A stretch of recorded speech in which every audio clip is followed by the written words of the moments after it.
29 जिले बनाने का काम किया, कितनी 7 से ज्यादा इंटरनेशनल लेवल की यूनिवर्सिटी बनाने का काम किया। नोएडा में भी आपने देखा कितने हर जिले में नए नए हॉस्पिटल बनाने का काम किया, 5000 से ज्यादा स्कूल बनाने का, प्राइमरी स्कूल बनाने का काम किया उन्होंने। पूरे उत्तर प्रदेश में हर जिले में, चाहे शिक्षा की बात हो, चाहे उसकी बात हो कि इलाज करने के लिए, स्वास्थ्य की बात हो, हर चीज के लिए ऐसे ऐसी चीजें गिरी जो कोई सोच नहीं सकता। आपने देखा है नोएडा में, देखिए किस तरह का स्कूल बना के दिया, किस तरह का हॉस्पिटल दिया, जो कि आम हॉस्पिटल, जो सरकारी हॉस्पिटल छोड़ दिए, प्राइवेट हॉस्पिटल से बेटर है। स्कूल को देख लीजिए जो बनाया गया है, वो स्कूल कैसा बना हुआ है। तो बहन मायावती जी ने जो खाली ये पार्क नहीं बनाया, पार्क तो सिर्फ 2000 करोड़ के बने थे 5 साल में।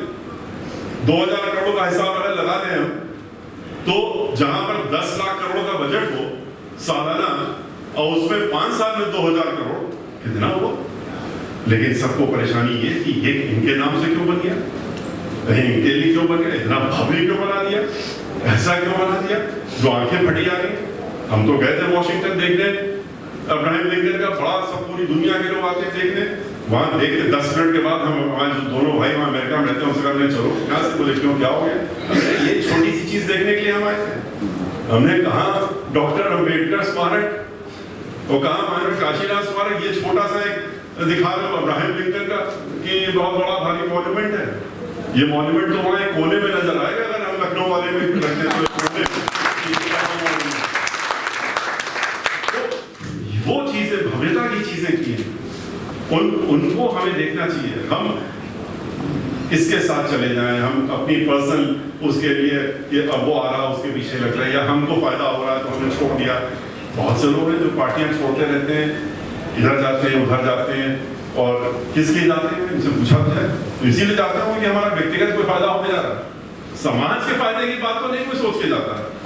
एक भी व्यक्ति जो पार्टी छोड़ के कहीं जाता है, वो हमसे ये कभी कह दे, या एक दिन कहा मंच पे कहा कि हमको आप ये एक आदमी के साथ मिला दीजिए जो पार्टी छोड़ के गया, जो कहे कि हम समाज की वजह से गए।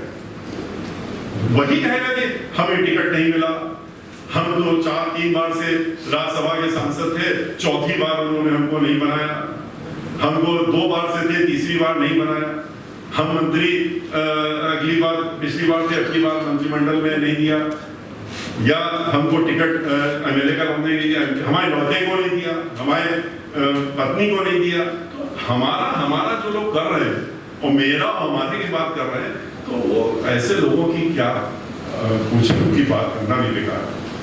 लेकिन हम लोगों को, खास तौर से आप लोगों को, इन चीजों को ध्यान में इसलिए रखने की जरूरत है क्योंकि आप वो लोग हैं जो लोगों का मन बदल सकते हैं, जो लोगों को मन को टटोल सकते हैं। कितनी अच्छी अच्छी बातें बताई कि हम लोग तो शहर में जाते हैं, तो गांव में जाते हैं, हम तो वहां जाते हैं और जा करके वहां पर पूछने का काम करते हैं। तो हमारे नौजवान साथी बलिया जो थे, वो तो उन्होंने बताया किस तरीके से कि वहां हम जाके लोगों से बातचीत करते हैं। तो ये चीजें जो आप कर रहे हैं, तो वहां पर असली काम तो ये है। कौन सा आप में से कोई बैठा है कह रहा है कि हमको एमपी बना दो, या किसी ने तो ये आने कहा कि हमें एमएलए बना दो, तो लेकिन फिर भी आप लगे हुए। तो आप इसीलिए लगे हुए हैं कि आपके जो आने वाले लोग हैं, या आपके जो अभी लोग हैं, उनके बारे में सोच करके ही तो आप शायद लगे हुए हैं। तो इसको बढ़ाने की जरूरत है। इसको हम लोग भी, हम 2007 में पूर्ण बहुमत की सरकार बनी, 22%, 21%, उस पर तो सरकार नहीं बन सकती। सरकार बनाने के लिए हमको 30% के ऊपर तो कम से कम चाहिए। 29% में हम हार गए, 30% में हमारी सरकार बन गई थी। तो हमको अगर ये चाहिए और सरकार बनानी है, तो हमको और लोगों को भी जोड़ना पड़ेगा। हमको ये भी दिमाग में रखना चाहिए, हम लोग इससे विचलित ना हो जाए। क्या लीजिए, अब मिश्रा जी तो ब्राह्मणों की बात करने लगे। मिश्रा जी ब्राह्मणों की बात क्यों कर रहे हैं, ये तो कभी सोचिए। मिश्रा जी ने तो आपके लिए तो जितना बोला है सांसद में, तो हमारे पर तो इल्जाम लग गया कि ये तो आपको बता ही रहा था मैं किस्सा कि बोले कि आप मेंबर ऑफ पार्लियामेंट हैं, वो राज्यसभा में मंत्री हो गए। अब तो गुजरात के थे, उन्होंने कहा कि साहब इसके बाद उनका नंबर आ गया हमारे बोलने के बाद। तो बोले अब मैं क्या बोलूं, तो उन्होंने पूछा था कि आप क्यों नहीं बोलेंगे। बोले नहीं, अब ये बातें इन्होंने कह दी, इसके आगे हमारे तो जोड़ने कुछ रह नहीं गया। और रिजर्वेशन में था, दलितों के संबंध में, और रिजर्वेशन में, और जनरल डिस्कशन था। तो उन्होंने कहा कि मेरे समझ नहीं आ रहा कि मिश्रा जी होते हुए और इन्होंने ये सब बातें कर दी जो मैं नहीं सोच पा रहा था। तो मुझे उनसे जवाब, खैर बात लेटर में थी, मैंने उनसे कहा कि ये भूल गए कि हम मिश्रा बाद में हैं और SC पहले। तो हमारे पेरेंट्स ने क्या सोच के रखा मेरी मालूम नहीं, SC मिश्रा रखा उन्होंने, तो मैं क्या करूं। तो इनको इस बात का जवाब अपने आप मिल गया। खैर वो अपना बात खत्म हो गई। लेकिन ये सोचिए कि अगर हम और लोगों को नहीं छोड़ें, उनकी मानसिकता नहीं बदलेंगे, उनकी मानसिकता को ठीक नहीं करेंगे, क्यों गलत मानसिकता के साथ में समाज में लोग रहे हैं। हम अगर 10 लोगों को भी ठीक कर सकते हैं तो हमें लगेगा हमने बड़ा काम कर दिया।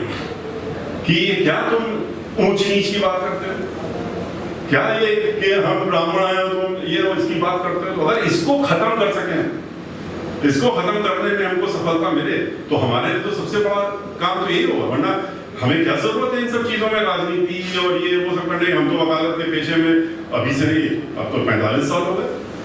हमारे पिताजी तो चीफ जस्टिस रहे, गवर्नर रहे, मैं चचा हाई कोर्ट जज रहे, मैं सगे बड़े भाई हाई कोर्ट जज रहे, हम सीनियर एडवोकेट 25 साल से हैं राजनीति में। तो अब आए जब बहन मायती जी हमको लेकर के आई महाधिवक्ता बना करके, उसके बाद से। लेकिन वकालत तो 10-12 लाख रुपए रोज की आमदनी तो हो ही जाती थी आराम से। तो हम फिर वापस क्यों न चले जाए, क्या जरूरत। हम तो महाधिवक्ता भी रह लिए, चेयरमैन बार काउंसिल भी रह लिए, सब कुछ रह लिया। अभी पहले 22 जूनियर थे, आज भी 15-16। लेकिन क्या अगर आए हैं तो कुछ सोच के आए, उद्देश्य से अगर आ ही गए तो फिर समाज के लिए तो करें। और खुशी हमको होती है जब हमने देखा कि 2007 में 5 से 7 के बीच में पूरे प्रदेश में घूमे तो मानसिकता बदली, भाईचारा बना, उसका नया नाम पूरे देश में पहली बार पड़ा सोशल इंजीनियरिंग। कहाँ सोशल इंजीनियरिंग बात, उसी से तो सोशल इंजीनियरिंग पैदा हुई। तो सोशल इंजीनियरिंग का मतलब क्या है, यही तो है कि आप लोग आपस में मिलिए और ये जो आपस का चीज है ये खत्म करिए, ऊंच नीच वाली। ये कौन सी जमाने में जी रहे हैं, कौन क्या फर्क है हम में और आप में। तो यही समझाने की कोशिश अगर करी और उसके बाद खुशी इस बात की कि लोग हमारे साथ में आए, लोग जुड़े और जुड़ने के बाद पूर्ण बहुमत की सरकार बनाई। 22% का अगर हमारे पास वोट था बढ़ करके 30 पहुंचा। अब की बार फिर हमने शुरुआत की, पूरे 74 जिले घूम के आए, 75 जिले की मीटिंग करी हमने और हर जिले में गए, 27,000 किलोमीटर गाड़ी चले। लेकिन यह खुशी की बात यह कि फिर जो लोग भटक गए थे, जो इधर उधर घूम गए थे, उनको फिर समझाने का मौका मिला। और अब की बार पूरी उम्मीद है कि हमारे साथ मिल करके वो लड़ेंगे और अब की बार खुद निकल करके आ रहे, क्योंकि वो खुद भी प्रताड़ित थे और हमारे साथ बहुत तेजी से जुड़े और इतनी तेजी से जुड़े कि अब की बार मुझे बिल्कुल यकीन है कि अब की बार हम लोग हर जरूर से जरूर अब की बार ये मीडिया कुछ भी कहता रहे, ये दिखाने के काम कुछ भी करते हो, हम जितने भी अभी इन लोगों ने कॉन्क्लेव किए थे उसमें जवाब भी देने का हमने यही काम किया उनको। हमने कहा आप कुछ दिखाते रहो। अब की बार पूर्ण बहुमत की सरकार बहन मायावती जी की 2007 से ज्यादा और वो मुख्यमंत्री उत्तर प्रदेश की बनेगी। तो इसी के साथ में मैं बहुत ज्यादा वक्त हूँ कि कुछ लोग और भी वेट कर रहे हैं और राहुल जी बार बार इशारा भी कर रहे हैं कि जो है तो आगे के लिए दूसरे लोगों के लिए करिए। लेकिन ये कि मैं आपसे फिर ये अनुरोध करूंगा कि आपका हमने बहुत ज़्यादा कुछ आप लोगों को लगता है कह करके इनके साथ ये लग रहा है ऐसा कि आपको ज़्यादा बोर कर दिया। तो लेकिन इसको कुछ दिल की बातें थी तो हमने सोचा कि आज आपसे शेयर भी कर लें।